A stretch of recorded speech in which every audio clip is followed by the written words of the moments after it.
आणि आता थेट दिल्लीमध्ये जाऊयात. सुधीर मुनगंटीवार सध्या बोलतायत. त्यासाठी तुम्ही दिल्लीत आला?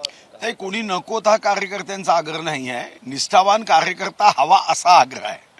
कोणी नको हा प्रश्नच कुठे येऊ शकतो. जे आमच्या आज पक्षातच नाही त्यांच्याबद्दल कार्यकर्त्यांचं मत असण्याचं कारण नाही.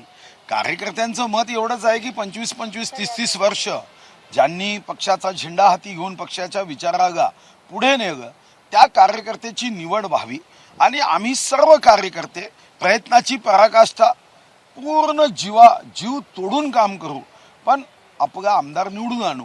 आता ही कार्यकर्त्यांची भावना ही पक्षश्रेष्ठीपर्यंत पोहोचवणं माझं कर्तव्य आहे. शेवटी पण कार्यकर्त्यांना न्याय मागण्यासाठी दिल्लीत यावं लागतंय, अशी वेळ आली आहे का? नाही, अशी वेळ नाही आली आहे. पण जेव्हा 700-800 कार्यकर्ते काल एकत्र आले, आज देवेंद्रजीकडे सुद्धा ते गेले आहेत, देवेंद्रजींनाही ते भेटणार आहेत. आपलं मत कार्यकर्त्यांनी मांडायचं असतं, नेत्यांनी ऐकायचं असतं. हीच पक्षाच्या संघटनेची एक पद्धत आहे. बाजारी यांची उमेदवारी निश्चित समजायची का? नाही, हे तर पक्षश्रेष्ठी ठरवतात. हे निश्चित की अनिश्चित पक्षश्रेष्ठीचा हा अधिकार आहे. तो अधिकार त्यांनी वापरायचा आहे.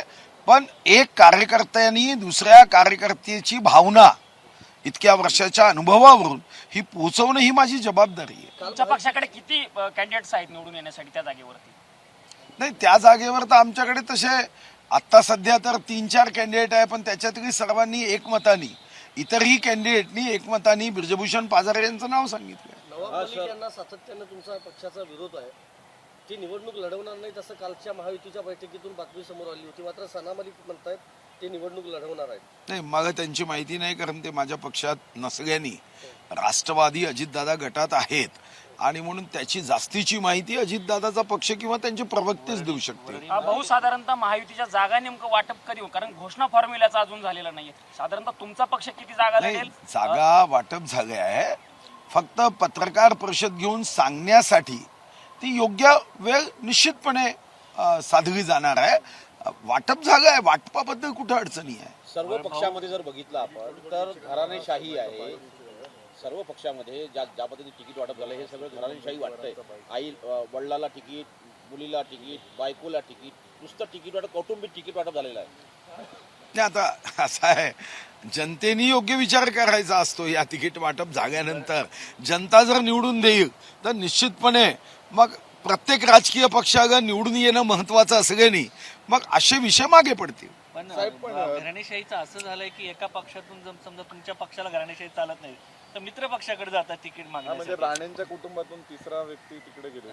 हे खरं आहे. शेवटी काही गोष्टी काळामध्ये बदलत असतात.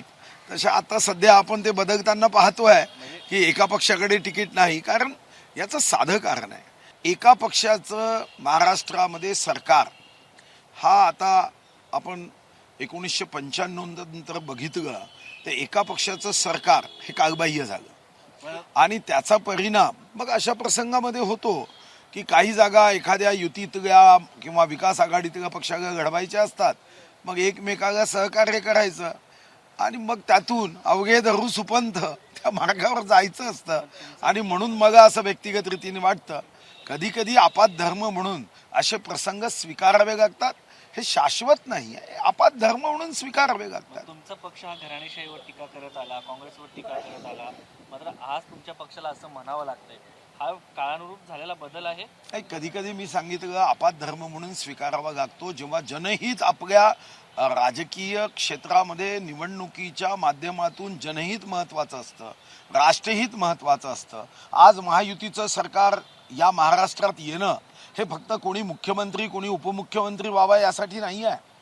दिल्लीचेही तख्त राखतो महाराष्ट्र माझं हे राज्यगीत मीच निवडलं आहे आणि आपला महाराष्ट्र हा महायुतीच्या माध्यमातून डबल इंजिनचं सरकार, स्थिर सरकार, राज्याच्या दीनदुर्बल शोषित पीडित वंचित जनतेचं कल्याण करणारं सरकार आणायचं असेल तर कधी कधी अशा पद्धतीने एकत्र येऊन आपात धर्म म्हणून काही गोष्टी कराव्या लागल्यात, तरी शेवटी अंतिम सत्य सरकार येणं हे आहे. सुधीर भाऊ, एक प्रश्न असा आहे की आता अनेक ठिकाणी म्हणजे गेली 10 वर्ष अनेक बाहेरचे लोक तुमच्या पक्षात आले आणि तुम्ही म्हणालात तसं आपत धर्मप्रमाणे तुम्ही ते स्वीकारलं असेल, पण आता पहिल्यांदा असं पाहायला मिळतंय की अनेक निष्ठावंत भाजपचे कार्यकर्ते सुद्धा पक्ष सोडून चाललेत. कुठे बाळमाने गेलेत, बाळा भेगडे गेलेले आहेत. तर मग आजही तुम्ही काही जण तर तुमच्या विरोधी पक्षात गेलेले आहेत. तर आता तुम्ही सुद्धा एका कार्यकर्त्याचा आवाज मांडण्यासाठी इकडे आलेला आहात. असं महाराष्ट्रातील इतर ठिकाणी लक्ष देण्यासाठी काही तुम्ही व्यवस्था केली आहे? नाही, पक्षाने आता सध्या व्यवस्था केली आहे असं मीही ऐकलं आहे की कुठेही आपला निष्ठावान कार्यकर्ता हा अशा पद्धतीने दुसऱ्या पक्षात किंवा त्यांनी बंडखोरी करू नये यासाठी पक्षाने व्यवस्था केली आहे आणि निश्चितपणे प्रयत्न होईल की अशांची समजूत घालून पुन्हा एकदा मला वाटतं की पक्ष जो कार्यकर्त्यांचा आहे, या पक्षाचा आत्मा कार्यकर्ता आहे. मला विश्वास आहे की काही गोष्टी जरी घडत असल्या तर त्या बदलतील. जोरगेवार जर आले तर तो आपत धर्म ठरेल का?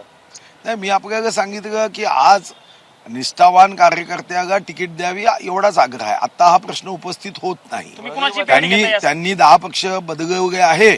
आता पुन्हा 11व्या पक्षात येणार असेल तर तो त्यांचा प्रश्न झाला, तो आमच्या पक्षाच्या कार्यकर्त्याचा विषय नाही. आमच्या पक्षाचा कार्यकर्त्याचा विषय की आमच्या पक्षातील कार्यकर्त्याला जो निष्ठावान 25 वर्षापासून काम करतो त्याला तिकीट मिळावी एवढाच मर्यादित विषय. भाऊ, वरळी मतदारसंघातून तुमच्या शायना यांचे तिकीट मागत होत्या. गेल्या अनेक वर्षापासून तुमच्या पक्षासोबत आहेत. मात्र काँग्रेसमधून आलेल्या मिलिंद देवरा यांना एकनाथ शिंदे या ठिकाणून तिकीट दिल्याचं समजतंय. या ठिकाणी देखील नाराजी आहे, तुम्ही कसं बघताय? नाही, कुठेही नाराजी. भाजपचा कार्यकर्ता नाराज होईल असं नाही. आपलं मत व्यक्त करू शकतो, पण मला NC शायना मॅडम नाराज होतील असं कधीच वाटत नाही. सीट जर एकनाथ शिंदे साहेबांच्या शिवसेनेला गेली तर शेवटी आमचा उमेदवार उभा कसा राहील, त्यांचा उमेदवार नाही. तुम्ही कोणाकोणाला भेटणार आहात दिल्लीमध्ये? आता जे भेटतील त्यांना भेटणार आहोत. पंतप्रधान नरेंद्र मोदी 5 ते 14 म्हणजे हे 8 दिवसामध्ये महाराष्ट्रामध्ये सर्वत्र प्रचार सभा घेणार आहेत आणि त्यामध्ये जे इतर पक्ष आहेत अलायन्स मधले त्यांच्यासाठी सुद्धा प्रचार करणार आहेत. परंतु जो शेवटचा टप्पा आहे 14च्या नंतरचा 20चा, तर त्या टप्प्यामध्ये पंतप्रधान नसणार आहे, त्याचा चेहरा नसणार आहे. नाही, माननीय पंतप्रधान महोदयांनी ज्या त्यांच्या तारखा दिल्या त्या तारखांच्या अनुरूप सभा होतील. तशाही आपल्याला माहिती आहे की 17 तारखेला संध्याकाळी 5 वाजता प्रचार तसाही बंद होणार आहे. म्हणजे 15-16 हे 2च दिवस कदाचित तुम्ही सांगताय त्या पद्धतीने माननीय पंतप्रधान महोदय नसतील, पण 5 ते 14 मध्ये मोठ्या सभा आयोजित करून महायुतीसाठी प्रचार करत पुन्हा एकदा महायुतीचं सरकार आणणं हे जनहितासाठी आवश्यक आहे हे पटवून देण्याचा प्रयत्न आम्ही सर्वच जण करणार आहोत. सर, देवेंद्र फडणवीस शकुनी आहेत असं म्हणालेत नाना पटोले. ते म्हणले अभिमन्यू कसं काय त्यांनी चक्रव्यूह रचलं. भाजपकडनं सकाळी देवेंद्र फडणवीस यांची अभिमन्यू अशी तुलना केली गेली. तसं गाणं आलं होतं, त्याच्यावरती नाना पटोलेंनी टीका केली. नाना पटोलेजी खरं तर त्यांनी अशा पद्धतीने एकमेकावर टीका करूच नये. शब्दाचा उपयोग हा सन्मानजनक असावा. शकुनी वगैरे अशा उपमा देऊन आपल्याला जरी वाटत असेल की आपण कोणाला हिनवतो आहे तर ते हिनवल्या जात नाही.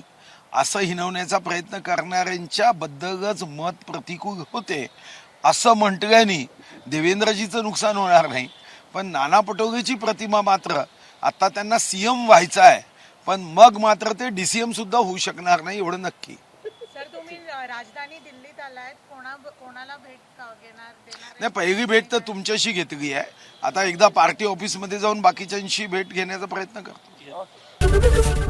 ABP माझा, उघडा डोळे बघा नीट.